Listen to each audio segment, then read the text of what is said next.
how Sydney Sweeney is turning her roles into a beauty business. What if I told you that the girl who played Cassie on Euphoria, yes, the crying in the bathroom, glitter tears icon, has quietly built one of the most strategic beauty brand empires of her generation? Because while you were watching her have meltdowns in pastel crop tops, Sydney Sweeney was building a business. She isn't just acting, she's architecting. She took every role, every meme, every red carpet moment and flipped it into capital. Not just in followers, but in equity, influence, and ownership. And she's doing it with the kind of precision that makes Silicon Valley take notes. This isn't a Hollywood fluff piece. It's the story of a woman who took a spotlight meant to objectify her and turned it into a platform to monetize herself on her own terms. Welcome to the Sydney Sweeney Playbook. Let's break down how she's turning roles into revenue and beauty into big business. The Euphoria effect. Cassie Howard isn't just a role, it's a cultural blueprint. On Euphoria, Sydney played a character so raw, so emotionally exposed, it became a viral sensation.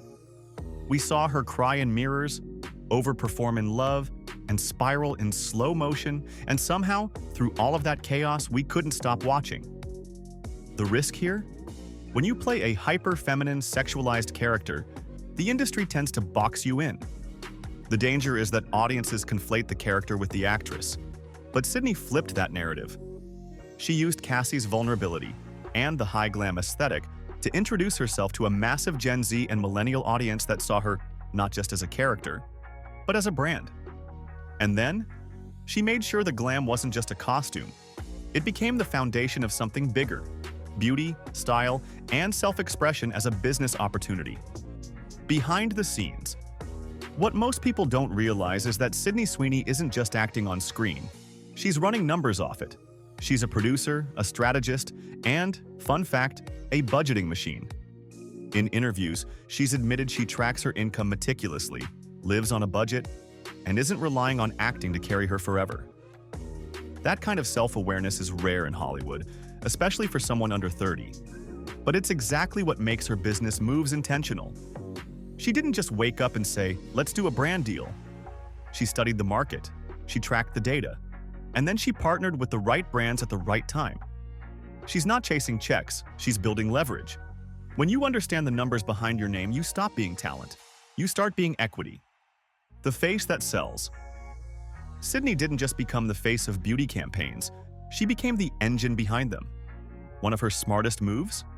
Partnering with Laneige, the Korean skincare brand known for its iconic lip mask. At first glance, it looked like another celebrity face-for-hire moment. But then came the numbers. Sales skyrocketed, products sold out, and social engagement went through the roof. Why? Because it wasn't just marketing, it was alignment. Sydney had already built a visual identity around soft glam, glowy skin, and dreamy looks. The brand didn't need to create a story. She was the story. This is the genius of her strategy. She only aligns with products that feel like a natural extension of her aesthetic. That builds trust, and trust builds revenue. That's not endorsement, that's influence turned into infrastructure. Small-town hustle, Hollywood mindset. Born and raised in Spokane, Washington, Sydney didn't grow up in fame. She grew up with grit. Her family made sacrifices for her to chase her dreams, living in a single room, struggling financially, and pushing through rejections that would have crushed most kids. But here's the twist. That financial pressure didn't create desperation. It created discipline. Sydney entered Hollywood knowing she had to outwork and outthink everyone in the room. And she brought that energy into her business mindset. While others were signing contracts without reading the fine print, she was learning about licensing, brand splits, content rights, and producer credits. That small-town perspective didn't hold her back. It made her hungrier and smarter. 90s nostalgia.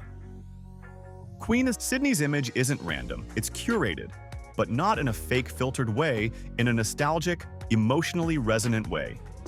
Think about it. Every campaign, every photo shoot, every TikTok, the lighting, the outfits, the soft filters, all scream 90s pop culture dream girl.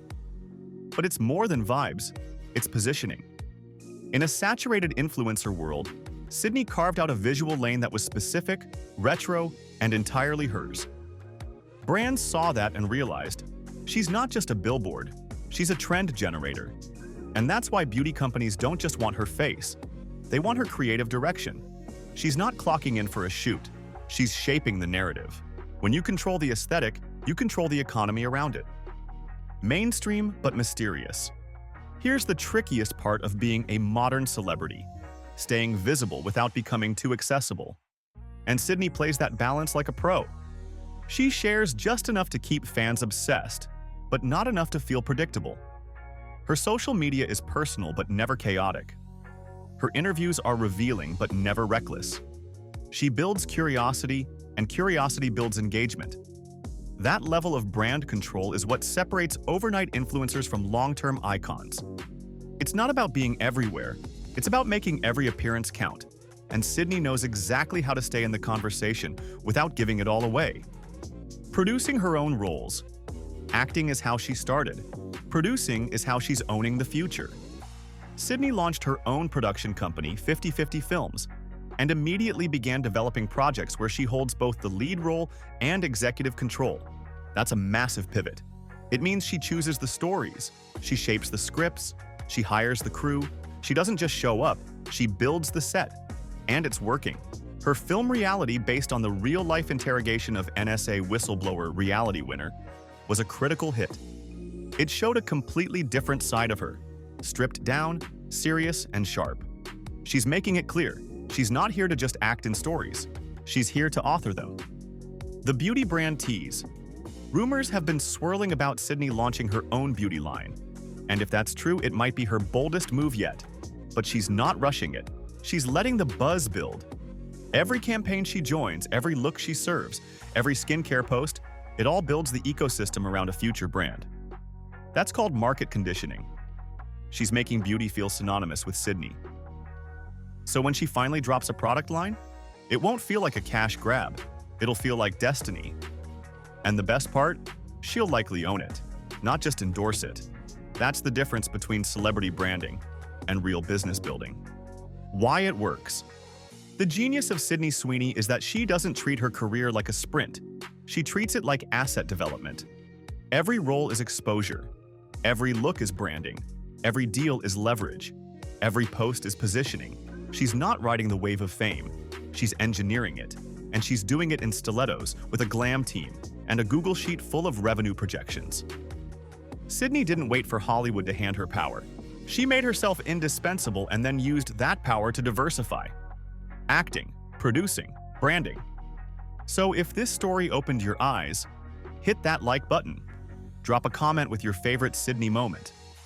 And if you're building something of your own, remember this: being underestimated is your advantage. Just ask Sydney. Make sure you subscribe. Because around here, we don't just watch stars rise, we study how they build. We study how they build.